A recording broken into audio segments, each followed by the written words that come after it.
Okay, sagutan natin itong isang comment sa aking isang uploaded na video sa YouTube sa Fundamental Counting Principle ng 1001 Solved Problems in Engineering Mathematics.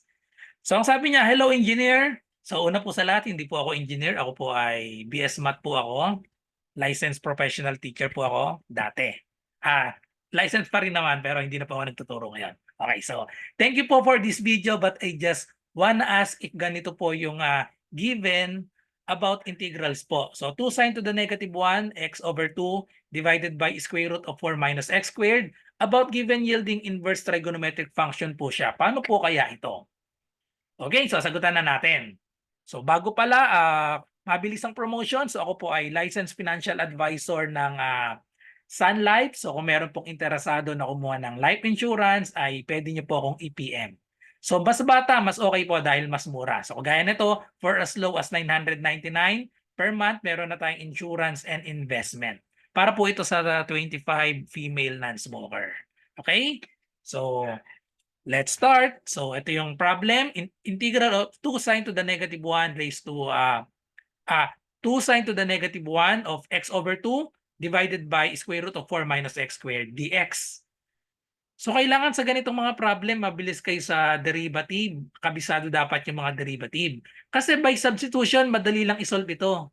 Kasi kung mapapansin natin, ang derivative nitong nasa taas, arc sine nito, sine to the negative 1, derivative of arc sine x over 2 ay mag-i-equal dito sa baba.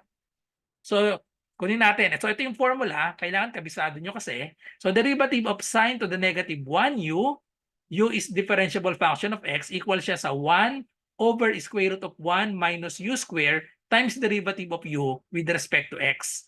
Ang u natin dito, yung x over 2. Okay? So, pag sinolve natin yan, ilelet lang natin yung u ay equal sa arc sine, sine to the negative 1, arc sine yon, x over 2.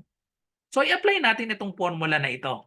Okay, so pag in-apply natin yan, we have 1 over square root of 1 minus, ito yung u natin, x over 2. So, we have x over 2 squared times derivative ng x over 2 with respect to x.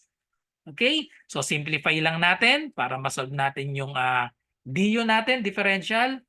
So, we have 1 over square root of 1 minus square natin pareha. So, we have x squared over 2 squared. So, that is 4.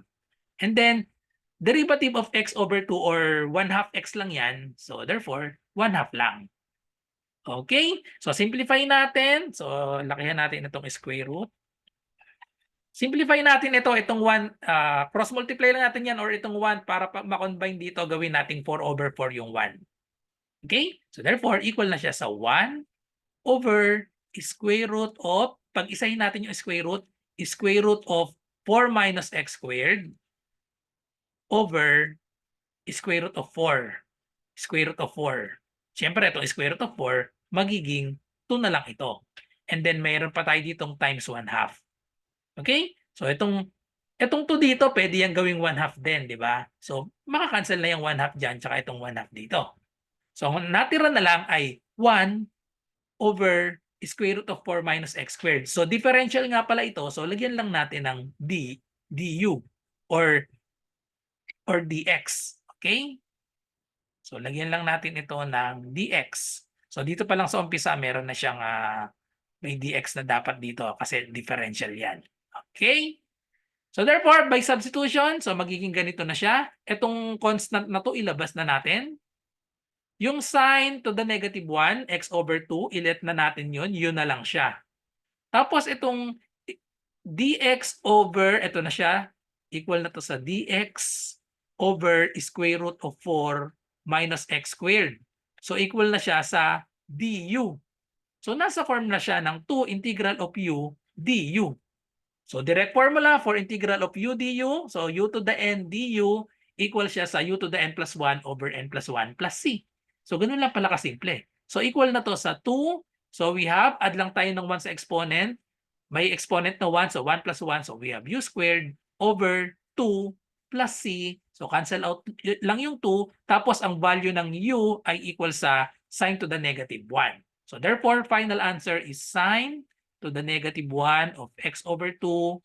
Erase lang natin sa 2 and then plus c. So ito na yung ating final answer. So napakasimple lang pala ng problem. By substitution lang ay pwede nang masolve. Okay, so that's it. So thank you for watching. I hope nagustuhan nyo yung explanation ko sa problem na ito. At kung meron po kayong math question, ay i-comment nyo lang po dito sa channel ko or i-PM nyo ako sa Messenger RD Enseñano. Bye-bye and God bless.